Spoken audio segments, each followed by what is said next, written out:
Bienvenue dans cette présentation de la série Découvrir Jung. Le but de cette série de vidéos que vous propose le groupe Jung est de vous guider sur ce chemin de découverte en vous donnant sous une forme succincte de 40 à 50 minutes une introduction à différents aspects de la pensée de Jung et de la psychologie analytique. C'est un format bref qui vise à n'être qu'une introduction, un exposé de l'essentiel ouvrant sur différents développements avec des indications de lecture, de présentation et de conférences permettant d'approfondir le sujet. Le site internet groupe-jung.fr vous tient au courant des présentations disponibles et de celles qui sont en préparation. On nous demande souvent par où aborder l'œuvre de Jung, les différents concepts et la psychologie analytique en général. Je vais tenter de donner une première réponse, fortement subjective à cette question. Je suis Brigitte Vienne, psychologue et psychanalyste jungienne, membre didacticienne de l'Institut Jung de Zurich et de l'Association internationale de psychologie analytique. Je suis par ailleurs la présidente actuelle du groupe d'études Jung. Jung a beaucoup écrit, des ouvrages conséquents, mais aussi de multiples articles, qui ont ensuite été regroupés dans différents volumes, et beaucoup de lettres. Il a aussi donné des cours et fait des séminaires, dont beaucoup ont été retranscrits par ses élèves. Enfin, sa famille a permis, ces dernières années, la publication de son livre rouge et des livres noirs, dont nous parlerons également rapidement. Toute l'œuvre de Jung n'est pas encore traduite en français, cela vient petit à petit. Les œuvres de Jung n'ont pas pu être publiées en français en suivant les regroupements auxquels Jung avait souscrit de ce qu'on appelle les collected works et qui regroupent l'ensemble de l'œuvre selon les thèmes majeurs. L'absence de ces regroupements raisonnés ne simplifie pas l'abord de l'œuvre pour le lecteur français. Je vais me contenter, dans cette présentation introductive, de vous indiquer les ouvrages de Jung pertinents pour chacun des grands sujets. À l'occasion de présentations détaillées prévues dans cette série, nous vous donnerons des indications bibliographiques plus larges, incluant en particulier les contributions des successeurs de Jung. Avant d'aller plus avant dans la lecture de Jung lui-même, je vous propose de regarder les introductions et dictionnaires dont un grand nombre ont été publiés. Dans ce choix nécessairement subjectif et personnel, j'ai sélectionné les présentations faites par trois des grands jungiens français, Élie Imbert, Christian Gaillard et Aimé Agnel, ainsi que celles de Frida Fordham. En ce qui concerne les dictionnaires présentant les grands concepts, le dictionnaire Jung coordonné par Aimé Agnel et Michel Cazenave est une référence en français. Sans oublier les lexiques qui se trouvent d'une part dans les types psychologiques et d'autre part dans Ma vie. Pour aborder cette œuvre multiple, il est extrêmement utile de se référer à la bibliographie raisonnée qui a été publiée par Juliette Vieljeux et Florence Erina et permet de suivre l'évolution de la pensée de Jung de façon chronologique. Pour commencer en lisant les écrits de Jung lui-même, le volume L'homme et ses symboles regroupe un essai de Jung et d'autres contributions d'analystes jungiens de la première heure, ainsi qu'une très riche iconographie. Cet ouvrage n'est actuellement disponible que d'occasion, espérons qu'il soit bientôt republié. L'essai de Jung inclus dans ce volume est également disponible séparément, sous le titre « Essai d'exploration de l'inconscient ». C'est le dernier écrit qui ait été publié avant sa mort en 1961. Des contributions plus anciennes, mais qui représentent une bonne introduction, sont les textes des conférences Tavistock sur les fondements de la psychologie analytique et le séminaire de 1925, Introduction à la psychologie jungienne.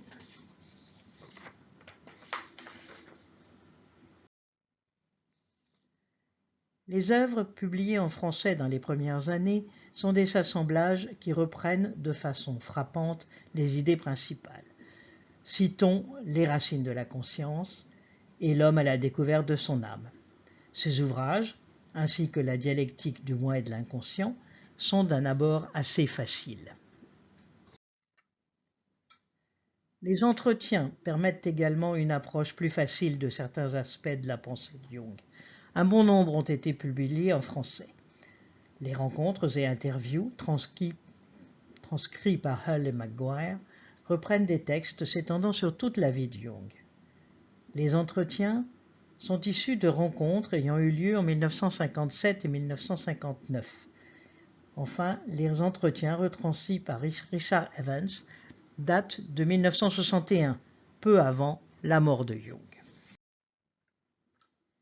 Parmi les regroupements de textes publiés assez récemment pour faciliter l'abord de l'œuvre de Jung, citons les 2 volumes de La réalité de l'âme et le petit volume L'âme et la vie.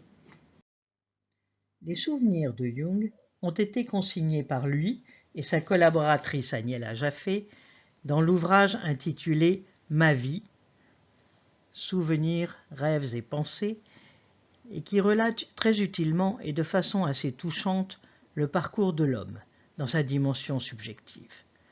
Le parcours d'individuation de Jung est relaté et magnifiquement illustré par lui-même dans Le Livre rouge, ainsi que dans les livres noirs, les Black Books, non traduits encore en français, qui en forment le matériau de base.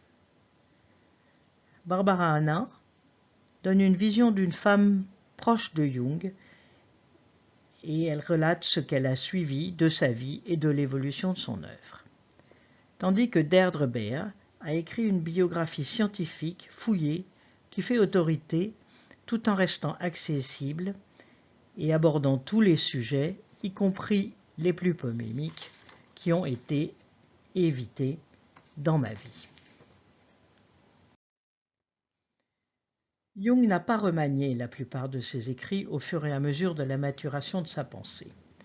En conséquence, il est souvent important de prendre en considération la date d'écriture de chaque ouvrage pour saisir à quel point d'évolution il a été écrit et comprendre ce qui peut sembler comme des contradictions entre différents articles. Par ailleurs, de nombreux ouvrages en français regroupent des articles de périodes fort différentes, ce qui ne facilite pas toujours la compréhension de l'évolution de l'œuvre. Dans la suite de cet exposé, j'essaierai de présenter les textes dans l'ordre de leur publication.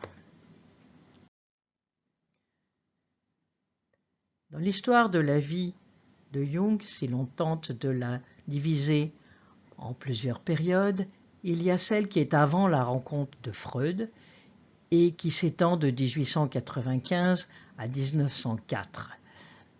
Jung étant né en 1875.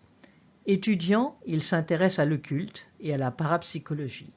Puis jeune psychiatre, il travaille avec le très renommé psychiatre Eugen Bleuler au Burghölzli, l'hôpital psychiatrique de Zurich, avec des malades psychotiques, et leur travail modifie en profondeur l'approche de la démence précoce que Bleuler renommera schizophrénie. Par la pratique des tests des associations, Jung repère l'existence des complexes à haute charge émotionnelle. Psychologie et philosophie publie la retranscription des conférences que Jung a données à la Société de Sophinge, à laquelle il appartenait étudiant.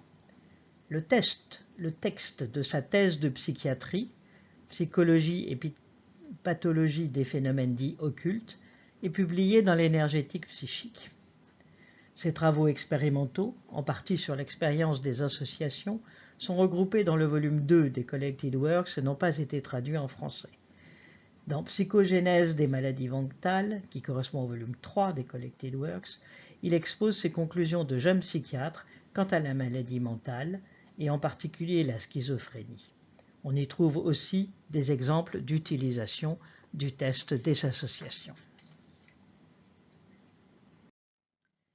Il rencontre très tôt l'œuvre de Freud, vers 1906, et il rencontrera celui-ci en personne à Vienne en 1907, et il aura ensuite une intense correspondance avec lui. La relation entre les deux hommes est très importante pour l'un comme pour l'autre, et Jung deviendra le Kronprinz, le successeur désigné, président de l'Association internationale de psychanalyse alors naissante. Les écrits de cette période avaient été publiés en français sous le titre « La théorie psychanalytique » qui semble introuvable aujourd'hui. La publication des Métamorphoses et symboles de la libido en 1912, texte qui sera largement remanié en 1952 pour être renommé Métamorphoses de l'âme et ses symboles, cette publication marque la rupture théorique avec Freud et sa théorie de l'étiologie exclusivement sexuelle des névroses. Dans cet ouvrage, Jung s'intéresse aux images primordiales, prémisse de ce qu'il appellera ensuite les archétypes. Il démissionne de son poste de président de l'Association internationale de psychanalyse, suivi par quelques-uns qui forment l'école de Zurich. Cette rupture déclenche une crise personnelle profonde et il passe par une douloureuse confrontation avec l'inconscient. Cette confrontation avec l'inconscient, dont il parle dans Ma vie, est aussi le temps de la composition, l'écriture et l'illustration, des cahiers qui forment les Black Books, non traduits, et la matière première du livre rouge, extraordinaire témoin de cette plongée dans l'inconscient et du processus d'individuation de Jung. Le livre rouge, de par sa qualité iconographique, est un ouvrage coûteux. Le texte seul en est disponible, mais l'absence d'images approfondit considérablement la portée. Jung ressort de cette période, pendant laquelle il est soutenu par sa famille, mais aussi par son activité clinique, qui sera ininterrompue quasiment jusqu'à sa mort, et les activités de transmission de nombreux séminaires. Il a un grand rayonnement et est invité dans le monde entier. Et il fait des observations qui confortent en particulier sa théorie des archétypes. Il publie sa théorisation de la structure de la psyché en 1928, dans La structure de l'âme. Il publie aussi, dès 1923, les types psychologiques, théorisation sur les différentes attitudes qui différencient les individus. Jung a désormais de nombreux étudiants qui se rendent à Zurich-Küsnacht et les séminaires qui ont été donnés commencent à être publiés depuis une dizaine d'années en français. Citons le séminaire sur l'analyse des visions ou encore les séminaires sur les rêves. La rencontre avec le sinologue Richard Wilhelm va l'amener à s'intéresser à l'Orient et à l'alchimie. En témoigne par exemple le commentaire sur le mystère de la fleur d'or, mais aussi la préface au Yiking qu'il écrit.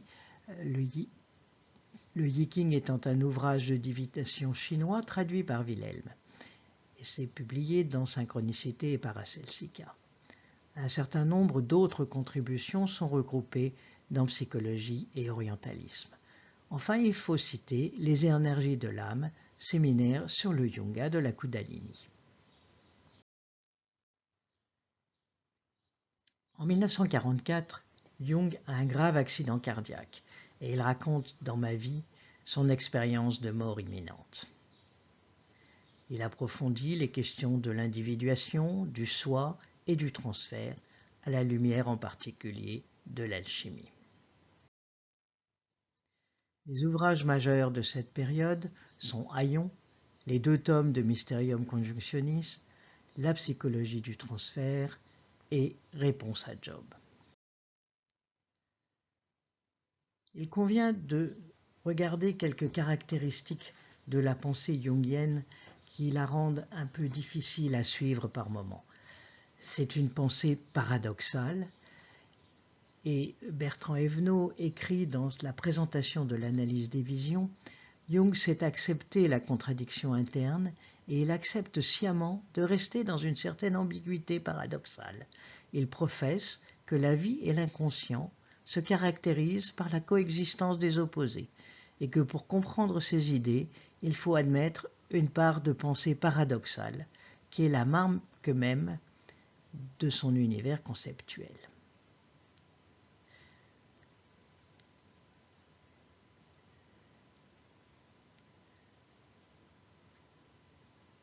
Il a aussi une pensée non linéaire. Dans Métamorphose de l'âme et ses symboles, un long chapitre parle des 2 formes de pensée. la pensée indirecte qui caractérise les anciennes cultures, l'homme primitif et les enfants.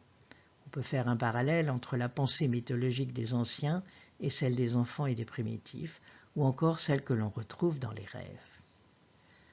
La pensée dirigée, elle, dont la science est la forme supérieure, est fondée sur le discours. Elle entre en contact avec les contenus de l'inconscient, mais pas avec ses motivations. Et le travail de Jung va parfois alterner entre ces deux formes de pensée. Enfin, c'est une pensée qui a évolué au cours du temps et des découvertes cliniques et symboliques. Je me propose maintenant de balayer les différents domaines dans lesquels s'est exercée la pensée de Jung, et je vais essayer de vous donner pour chaque domaine les ouvrages pertinents. Les définitions succinctes de chaque concept que je vous donnerai sont généralement issues du glossaire de ma vie ou de celui des types psychologiques. Je vous laisse regarder quelques instants cette forme de sommaire de ma présentation.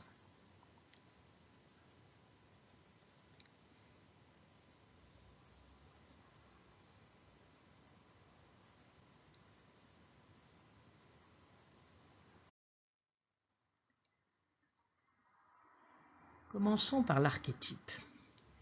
Dès 1912, dans un article repris en 1917 dans Psychologie de l'inconscient, Jung développe dans le chapitre 7 ses idées sous le titre « Les archétypes de l'inconscient collectif ». Il continue dans Les racines de la conscience, études sur l'archétype en 1935-36. Il développe ses idées sur les archétypes de l'inconscient collectif, en particulier l'anima, mais aussi l'archétype de la mère et les liens entre les modèles de comportement et les archétypes. Dans l'essai sur la symbolique de l'esprit, il développe l'archétype du Christ et dans l'essence de la mythologie, il parle longuement de l'archétype de l'enfant ainsi que de celui de la Corée, la jeune fille. Les archétypes exercent leur action sur les individus par l'intermédiaire des complexes.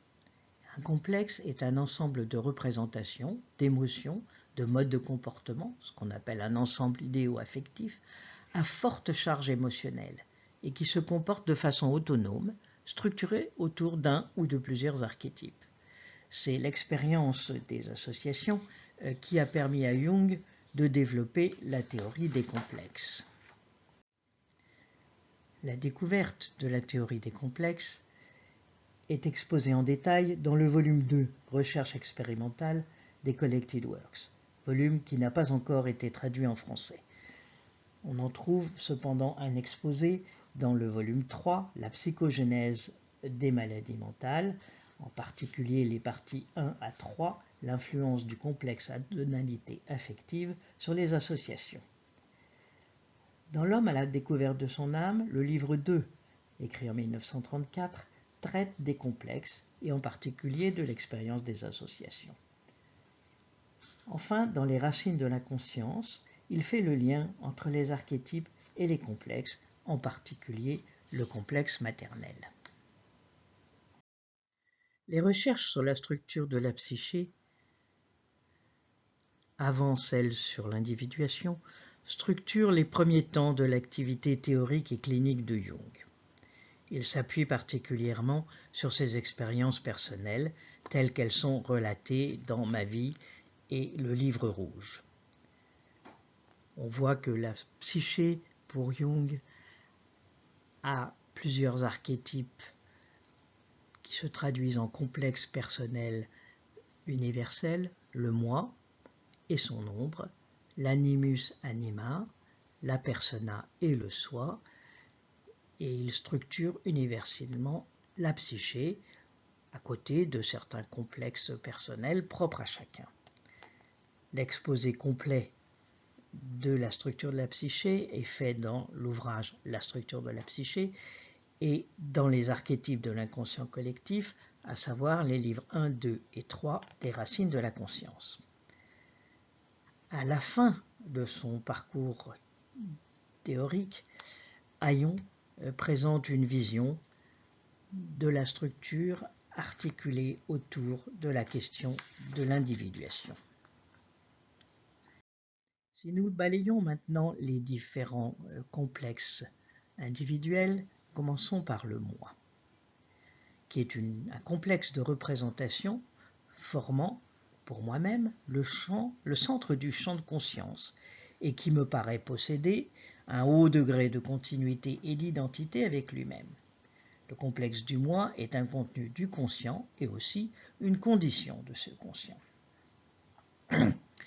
Jung est confronté à la dialectique du moi et de l'inconscient dans sa période de Nigredo, et le livre rouge, comme ma vie, sont les témoins de ce voyage de différenciation entre le moi et l'inconscient, différenciation qu'il théorise dans la dialectique du moi et de l'inconscient, avant de donner la perspective complète de l'individuation dans Aion, étude sur la phénoménologie du soi, et de réfléchir dans Réponse à Job aux aspects plus sombres du moi.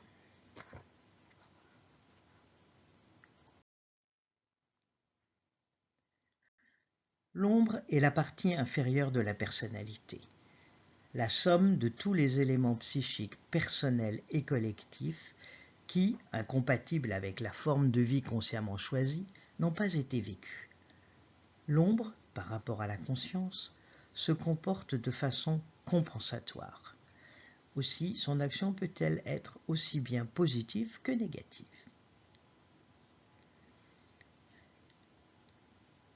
Il est conscient des figures d'ombre dans ses rêves, il les note et les étudie soigneusement, et on en trouve mention dans de nombreux ouvrages, explicitement ou implicitement. Il théorise l'ombre comme composante de la psyché dans Aion, la partie 2, mais il parle aussi du lien entre les instincts et la violence et l'ombre dans le fripon divin. Enfin, Réponse à Job est aussi une interrogation sur le thème du mal. L'animus et l'anima représentent la personnification de la nature féminine de l'inconscient de l'homme et de la nature masculine de l'inconscient de la femme. Ils se manifestent typiquement sous des formes personnifiées dans les rêves et les fantaisies. Comme régulateurs du comportement, ce sont deux des archétypes les plus influents. La fonction naturelle de l'animus, comme celle de l'anima, consiste à établir une relation entre la conscience individuelle et l'inconscient collectif.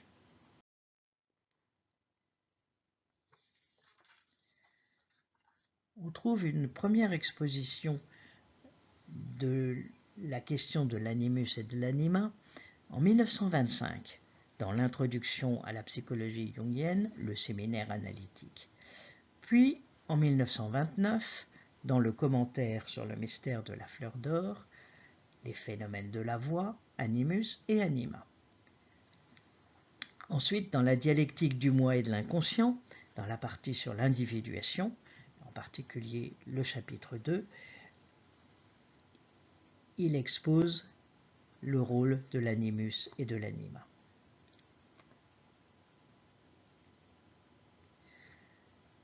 Dans les racines de la conscience, le livre 2 traite de l'archétype et en particulier de l'idée d'anima. Enfin, en 1951, dans Aion, la partie 3 s'intitule La syzygie, anima et animus. La persona est le nom donné au masque que portait l'acteur dans le théâtre antique. Et Jung utilise ce terme pour parler du système d'adaptation ou de la manière selon laquelle on communique avec le monde. Le danger est de s'identifier à la persona. On peut dire, sans trop exagérer, que la persona est ce que quelqu'un n'est pas en réalité, mais ce que lui-même et les autres pensent qu'il est. Jung parle assez peu de la persona, même s'il insiste que c'est un composant permanent et universel de la psyché. Il en parle essentiellement dans la dialectique du moi et de l'inconscient, la partie 3, qui s'intitule « La persona, élément constitutif de la psyché collective ». Le soi. Le soi est une entité surordonnée au moi. Il embrasse non seulement la psyché consciente, mais aussi la psyché inconsciente, et constitue de ce fait, pour ainsi dire, une personnalité plus ample que nous sommes aussi. Le soi est non seulement le centre, mais aussi la circonférence complète, qui embrasse à la fois conscient et inconscient. Il est le centre de cette totalité, comme le moi est le centre de la conscience. Le soi est le but de la vie, celui de l'individuation, car il est l'expression la plus complète de ces combinaisons du destin que l'on appelle un individu. D'une certaine façon, il est question du soi dans toute l'œuvre du Jung. Voici quelques-uns des ouvrages qui en parlent plus spécifiquement. L'âme et le soi, La réponse à Job, Psychologie et orientalisme et les énergies de l'âme, séminaire sur le Jungya de la Kundalini, et de façon très approfondie, Aion et les 2 tomes de Mysterium Conjunctionis. Les mandalas sont une figure de l'inconscient dont le nom en sanskrit signifie cercle. Et Jung a remarqué à plusieurs reprises que pour nous permettre de dépasser conflits et tensions intérieures, pour parvenir à l'unification, à la réconciliation des opposés en nous, les mandalas ont une action. Dès le commentaire sur le mystère de la fleur d'or, en 1929, Jung nous montre des exemples de mandalas européens. Dans Psychologie et alchimie, la partie symbole onirique du processus d'individuation, en 1952, reprend en 3 la symbolique du mandala. De même, dans Psychologie et orientalisme, on trouve un article de 1950 à propos de la symbolique du mandala. Enfin, les symboles oniriques du processus d'individuation, les séminaires de Bailey Island et de New York, qui vont être publiés très prochainement, il explicite que l'inconscient produit cette figure, le mandala,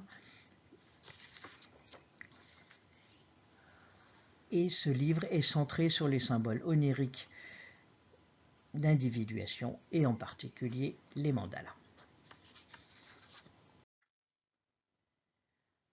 L'individuation est le processus de formation et de particulation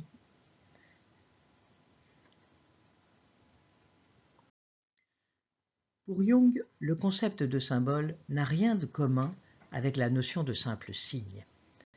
Un symbole suppose toujours que l'expression choisie désigne ou formule le plus parfaitement possible certains faits relativement inconnus, mais dont l'existence est établie ou paraît nécessaire. Il faut se rappeler que l'expression que l'on emploie pour désigner quelque chose de connu est toujours un signe, jamais un symbole, même si le mot de symbole est souvent utilisé de cette façon-là dans le langage courant. Les symboles sont créés dans le conscient par la fonction transcendante. Et la fonction transcendante résulte d'un double mouvement. L'un donne la parole au facteur inconscient et l'autre y réagit par la fermeté des valeurs du moi et de ses buts, qui entrent en conversation et en confrontation avec les contenus inconscients. Au conflit qui en résulte, et qui oppose notamment le moi et son ombre, se substitue progressivement une organisation de l'attention susceptible de proposer au conscient une orientation qui a généralement le rôle d'un symbole. Le texte de 1916 définissant cette fonction se trouve dans le volume L'âme et le soi, Renaissance et individuation. La question des symboles et de l'apparition de la fonction transcendante est mentionnée dans de nombreux ouvrages, l'essai sur la symbolique de l'esprit, l'énergétique psychique, la vie symbolique, les racines de la conscience, l'homme et ses symboles, et à Jung. Il faut se souvenir que la question des symboles est essentielle pour Jung dès l'ouvrage La métamorphose de l'âme et ses symboles, qui a marqué le début de son parcours original en rupture avec Freud.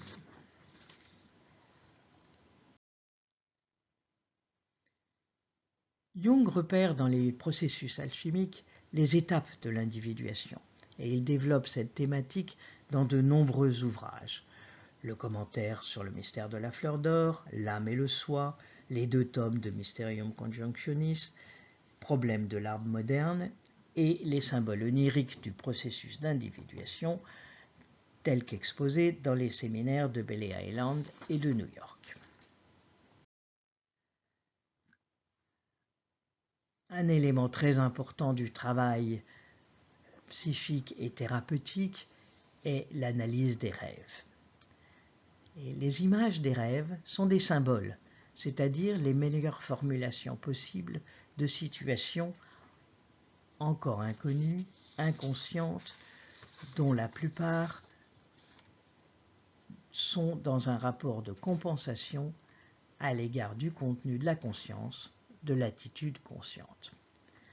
L'analyse jungienne des rêves complète l'interprétation freudienne, dite sur le plan de l'objet, par une interprétation sur le plan du sujet, qui met en rapport avec la psychologie du rêveur lui-même chaque élément du rêve, par exemple chacune des personnes agissantes qui y figurent, et les donne à comprendre comme des tendances ou des composantes du sujet. Les ouvrages et les séminaires sur les rêves sont extrêmement nombreux et l'on peut citer sur l'interprétation des rêves, les 2 tomes du séminaire L'analyse des rêves et aussi les 2 tomes sur les rêves d'enfants, mais aussi les chapitres sur les rêves dans L'homme à la découverte de son âme, dans L'homme et ses symboles, dans Psychologie et alchimie, qui regarde en détail les rêves de ce qui se révélera être le physicien Paoli, et les symboles oniriques du processus d'individuation qui reprennent ces rêves avec beaucoup plus de détails. Enfin, les conférences sur Aurélia de Nerval parlent de l'art psychologique et visionnaire et des rêves. Les contes de fées. Jung aborde cette question et la façon dont ils illustrent les archétypes, les situations humaines typiques, mais aussi les voies de guérison. Et il en parle dans Pour une phénoménologie de l'esprit dans les contes, en 1945, chapitre inclus dans les essais sur la symbolique de l'esprit. C'est essentiellement sa plus proche collaboratrice, Marie-Louise von Franz, qui explorera ce thème dans de nombreux ouvrages. Pour Jung, les mythes sont l'expression d'une forme de pensée imaginative très élaborée, proche de l'inconscient et de ses symboles. Les archétypes produisent les motifs mythologiques dès que l'imagination peut se donner libre cours. Ces motifs sont indépendants des lieux et du temps où ils apparaissent. Ils correspondent en effet à certains éléments collectifs, non personnels, de l'âme humaine, à savoir les archétypes. Dès 1907, Psychogénèse des maladies mentales montre le lien entre les images archétypiques et les délires des psychotiques, introduisant une compréhension nouvelle des délires qui étaient jusque-là peu écoutés comme signifiants par les psychiatres. Dans Métamorphose de l'âme et ses symboles, Jung procède à des développements, des amplifications, des images, des fantaisies de Miss Miller. et il évoque de très nombreux mythes et leurs liens avec les images primordiales, les archétypes, et ce, dès 1912. L'introduction à l'essence de la mythologie, en 1941, continue de développer ce lien entre mythe et archétype. Et l'essai sur le fripon divin en donne un exemple qui illustre le lien fondamental entre les archétypes et la nature instinctuelle de l'être humain. Le type psychologique est un modèle caractéristique d'une attitude générale qui se manifeste sous des formes individuelles diverses.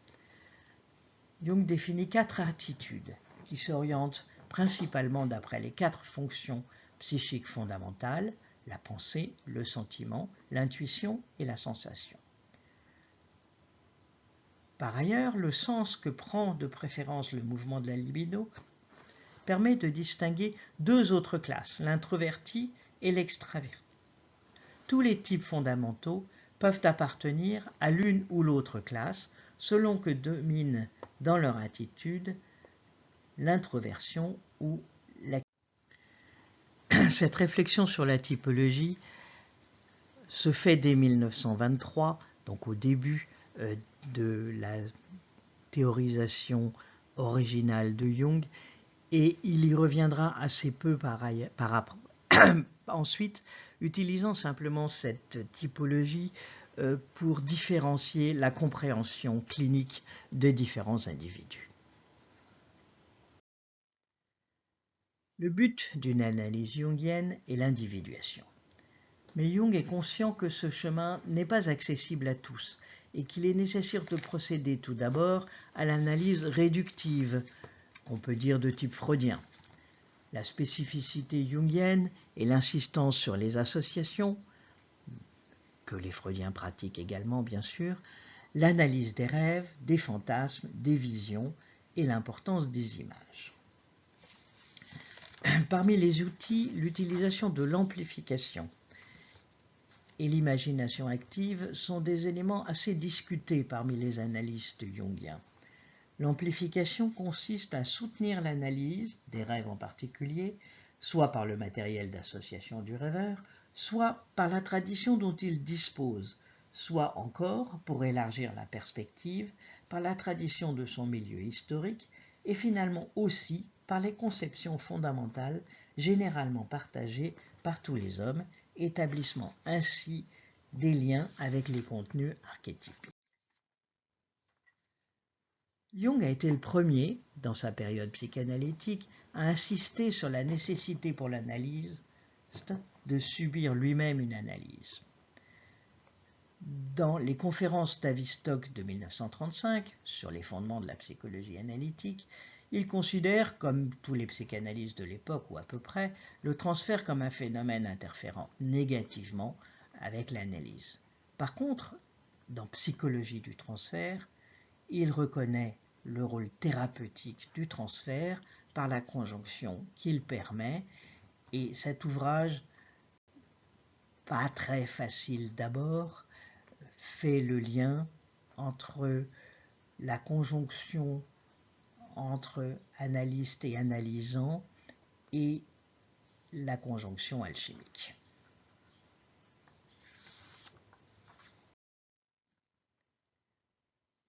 L'un des outils de l'analyse jungienne, l'imagination active, est une méthode conçue par Jung qui vise à donner forme aux affects et aux fantasmes en traitant l'image et ses transformations comme une réalité dans laquelle le sujet doit s'engager avec son sentiment et son éthique.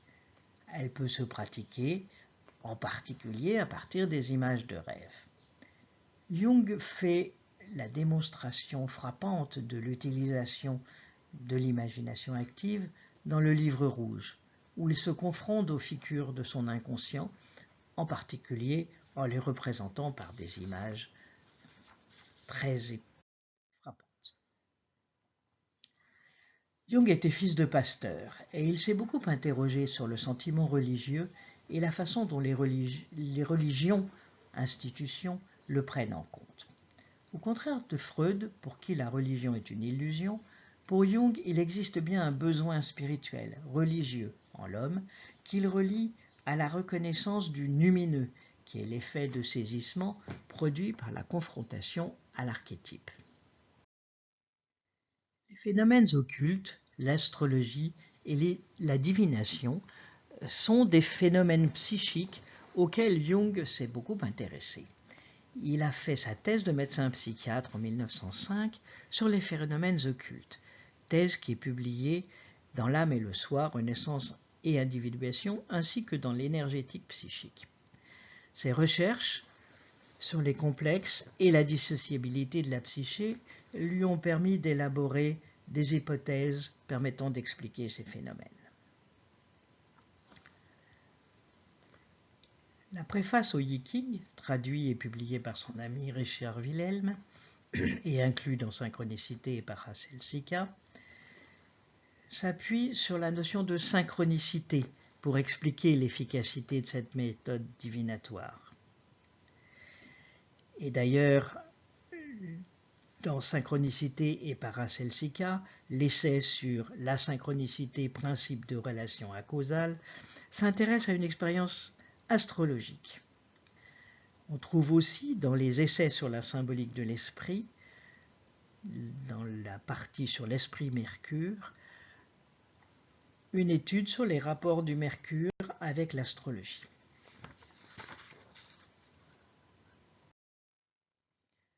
Jung a très peu écrit sur l'éducation de l'enfant, suivant en cela Freud et son époque, pour lesquels la question de l'enfant se réglait en réglant les problèmes psychologiques des parents.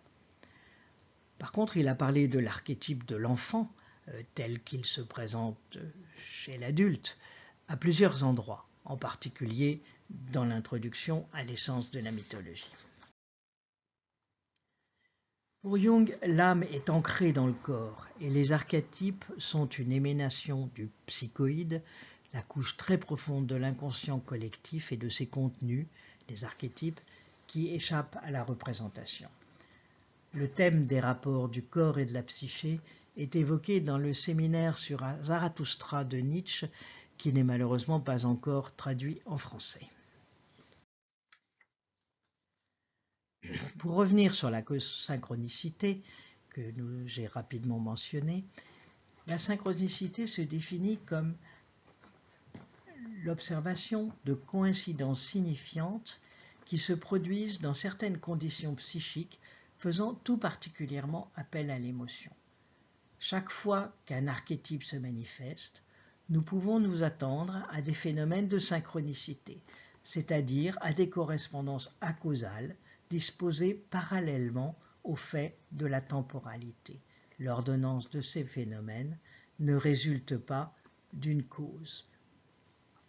Cette constatation, qui était assez révolutionnaire à l'époque, se retrouve aujourd'hui d'une façon assez surprenante dans les théories de la physique quantique. Jung était un grand lecteur de toutes sortes de littérature, mais il a peu écrit sur l'art pictural, même s'il était lui-même un peintre et illustrateur doué, comme le montrent les planches du livre rouge. Ses contributions sur l'art sont regroupées dans la 4e partie de Problèmes de l'art moderne, intitulée La poésie et l'art. La publication récente des conférences sur Aurélia, l'ouvrage de Gérard de Nerval, donne un éclairage sur ses visions de l'art. Jung était un introverti et il était intéressé essentiellement par le monde intérieur, mais il a aussi vécu des temps très troublés, ceux de la première moitié du XXe siècle. La Première Guerre mondiale a coïncidé pour lui avec sa période de Nigredo, suivant sa rupture avec Freud, et il a eu des rêves avec des torrents de sang. La période nazie et la Seconde Guerre mondiale, ainsi que ses suites, ont été très problématiques, et son attitude a été l'objet de nombreuses controverses, qui ne sont pas l'objet de cette présentation. Après-guerre, il a réfléchi à la catastrophe, dans les essais regroupés sur aspects du drame contemporain. avant-guerre, il avait écrit Wotan, parlant des archétypes guerriers germains. Il réfléchit ensuite au phénomène de masse et au rôle de la religion pour pouvoir y parer, et ça se trouve dans l'ouvrage Présent et Avenir. Enfin, un mythe moderne, en 1958, s'intéresse à un phénomène de l'époque, les soucoupes volantes. La question de l'analyste dans le monde a longtemps fait débat, beaucoup d'analystes considérant qu'il devait s'occuper du monde intérieur et non pas du monde extérieur. Il y a eu une grosse évolution récemment et chacun se préoccupe aujourd'hui de l'impact du monde extérieur sur la psyché intérieure.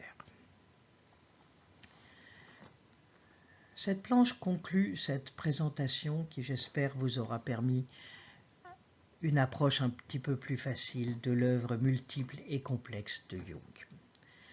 Les différents thèmes qui ont été évoqués seront repris dans les différentes présentations que le groupe va vous proposer dans cette série Découvrir Jung, et la prochaine présentation sera sur l'archétype.